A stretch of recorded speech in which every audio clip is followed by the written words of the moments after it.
por el electorado, fue sometida a votación según lo que Pinochet denominó plebiscito controlado. Pinochet se encontraba en una posición muy difícil. Había creado este tipo de estructura institucional, organizó y permitió que el plebiscito se llevara a cabo con 2.000 observadores. El gobierno estadounidense, que no siempre se mostró hostil ante la oposición democrática, respaldaba a la oposición. Hubiese sido muy difícil. El sector empresarial quería buscar, si se quiere, una solución institucional más a largo plazo que tener una dictadura personal. Él no esperaba perder. Los resultados de la elección general de 1988 pueden haber sorprendido a Augusto Pinochet, pero a nadie más. 57% de los electores chilenos rechazó a su presidente sin oposición.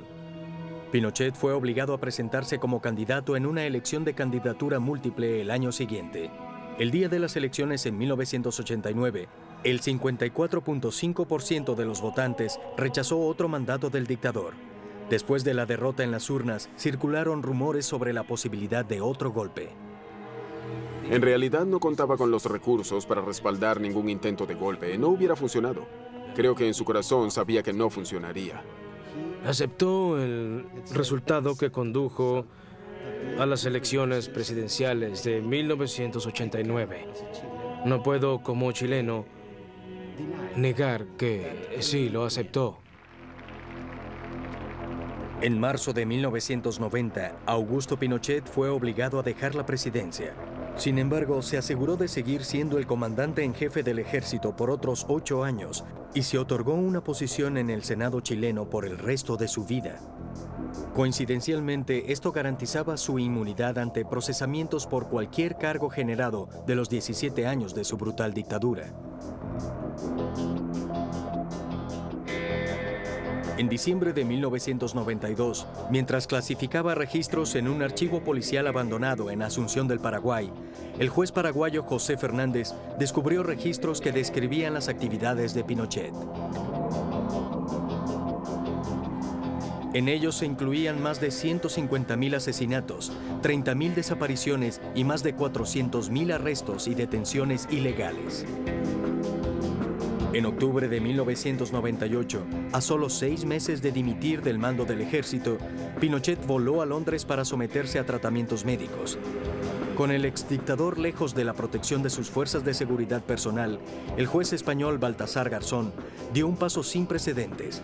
Aplicó el concepto relativamente nuevo de jurisdicción universal para acusar a Pinochet por tortura, asesinato, detención ilegal y desapariciones de sus opositores políticos. Todos calificados como crímenes de lesa humanidad. Conocí al general Pinochet en Virginia cuando estaba bajo el llamado arresto domiciliario. No tenía una opinión particular sobre el general. Me oponía a los principios de su arresto porque considero que era Chile quien debía decidir. Moralmente me siento ofendido de que un dictador pueda caminar libre, no en Chile. En Chile no podían hacer nada, pero iba de compras en Inglaterra como si nada. Un país de juego limpio donde todos son iguales y existe un Estado de Derecho. Pero este hombre camina por ahí libremente. Para mí eso era una gran ofensa moral y sentí que debía hacer algo. Durante los siguientes 16 meses, Pinochet evitó su extradición a España, alegando que era inmune al procesamiento debido a su condición de ex jefe de Estado. El Parlamento británico, ahora con una administración del Partido Laboral, no estuvo de acuerdo y ordenó su arresto domiciliario. Me sentí muy agradecida por la posibilidad de poder juzgarlo. Ciertamente fue un momento muy importante y agradable.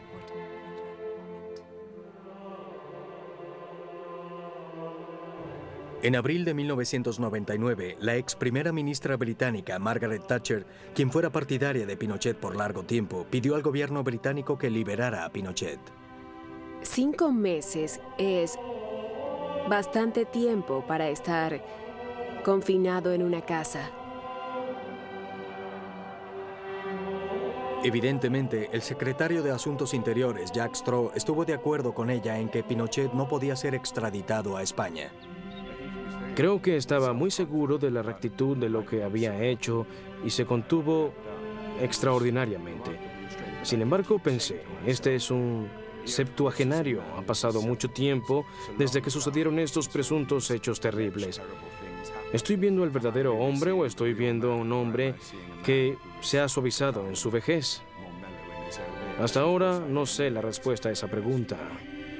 Recuerdo que cuando escuché a Jack Straw me sentí devastado. Sabía que Pinochet regresaría a Chile y no sería juzgado.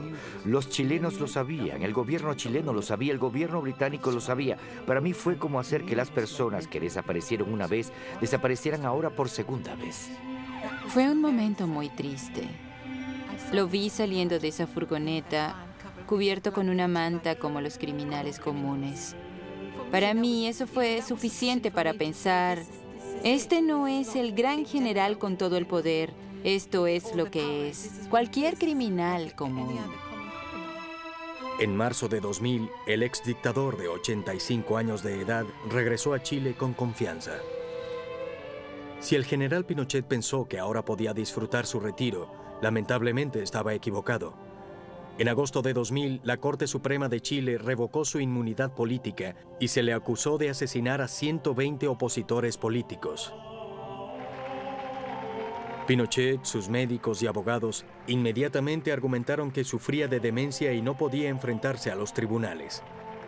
Para enfatizar su incapacidad, Pinochet dimitió del Senado chileno en 2002, pero las pruebas de sus crímenes se fueron acumulando más rápido de lo que podía defenderse.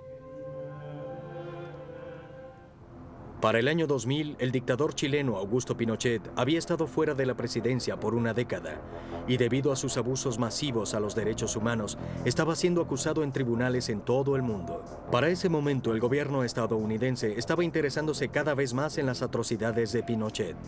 Una investigación del Senado estadounidense sobre lavado de dinero descubrió más de 125 cuentas bancarias que Pinochet había abierto en el Banco Riggs.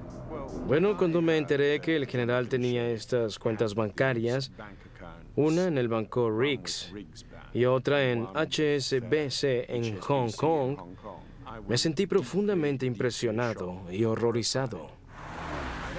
Posteriormente supe que HSBC había anunciado que los documentos del presunto oro que tenía eran una falsificación. Creo que el golpe real no fue las acusaciones sobre los derechos humanos, porque siempre podría decir, bueno, está bien, pero era necesario, sino los cargos por corrupción. Ese fue como el punto real en la mortaja de la reputación de Pinochet. Muchos dictadores latinoamericanos eran corruptos. Pinochet no. Pero según el informe del Senado de los Estados Unidos, pertenecía al mismo grupo. Este hecho marcó su perfil. Cuando este tipo de personas toma el poder, no pueden evitarlo. De hecho, creo que sería extraordinario si alguien que haya sido dictador tomara solamente un salario, no robara bancos, no comprara Mercedes plateados, porque esto es lo que sabe toda esa gente.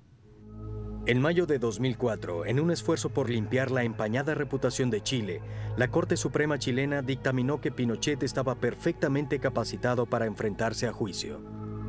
El ex dictador fue puesto bajo arresto domiciliario por cargos de evasión de impuestos y lavado de dinero. Fui a Chile y, coincidencialmente, fue cuando el general Pinochet fue arrestado nuevamente. Y cuando estuve allí, los medios y sus simpatizantes me pidieron que condenara su arresto y me rehusé a hacerlo. Condené su arresto en Gran Bretaña, pero me rehusé a hacer cualquier comentario sobre su arresto en Chile porque sentí que tenían derecho a tratar el asunto como quisieran. A comienzos de 2005, el Poder Judicial también acusó a Lucía, la esposa de Pinochet, 4 de sus hijos, su secretaria personal y su asistente. Pienso que realmente creía en lo que hizo en los años 73, 74 y 75. Creo que se debió al cinismo que las personas desarrollan cuando tienen el poder absoluto por un periodo largo de tiempo. En 2006, el ex dictador chileno, general Augusto Pinochet, enfrentó cargos por corrupción y asesinato, pero aparentemente se mantuvo firme en declararse inocente. Luego, para sorpresa de todos, el 25 de noviembre de 2006, Pinochet, en su cumpleaños número 91, aceptó toda responsabilidad por los crímenes de su régimen. 8 días más tarde, el 10 de diciembre, falleció a causa de un paro cardíaco fulminante. A su velatorio asistieron más de 60.000 personas que pasaron frente a su ataúd. 60.000 personas son bastante. Dudo que esa cantidad de personas pase frente al ataúd del señor Blair en 20 años. Hay varios grupos de personas, aquellas que se beneficiaron del régimen o reinado de Pinochet, como lo quieran llamar. Existía la idea de quienes querían asegurarse de que el hombre muriera y otros quienes, como dicen los estadounidenses, quería el final. No se declaró su muerte como día de duelo oficial, y el gobierno chileno tampoco permitió un funeral de Estado. Creo que debería ser recordado como un hombre que salvó el país del caos y probablemente de convertirse en un Estado comunista. También debería ser recordado como una persona que introdujo realmente un buen gobierno en Chile. Sin embargo, no pueden apartarse los abusos a los derechos humanos que sin duda ocurrieron. Debe ser incluido en la parte inferior del cuadro de tiranos, no arriba. Nunca podría estar cerca de un Hitler o un Pol Pot. Tuvo suerte de contar con el respaldo inquebrantable e incondicional de una líder política de la talla y reconocimiento mundial como la señora Thatcher y de haber implementado un par de políticas que funcionaron. De lo contrario, hubiera sido vilipendiado en todo el universo. El último pronunciamiento sobre la participación de Estados Unidos en el reino del terror de 17 años de Pinochet lo hizo el secretario de Estado, Colin Powell, durante una entrevista televisada en 2003. Cuando se le preguntó sobre la participación de Estados Unidos y la CIA en el derrocamiento y muerte del predecesor de Pinochet, Salvador Allende, Powell respondió: "Lo que sucedió con el señor Allende no es una parte de la historia estadounidense de la cual nos sintamos orgullosos". Un año más tarde, el senador republicano por Minnesota, Norman Coleman, añadió: "Esta es una historia triste y sórdida. Pinochet fue un ampliamente conocido violador de los derechos humanos y un dictador violento. Afortunadamente, el general Pinochet y su reino del terror se han ido, y el Chile post-Pinochet ha regresado a su estabilidad política, reclamando su legítimo lugar entre las democracias progresivas liberales del mundo occidental".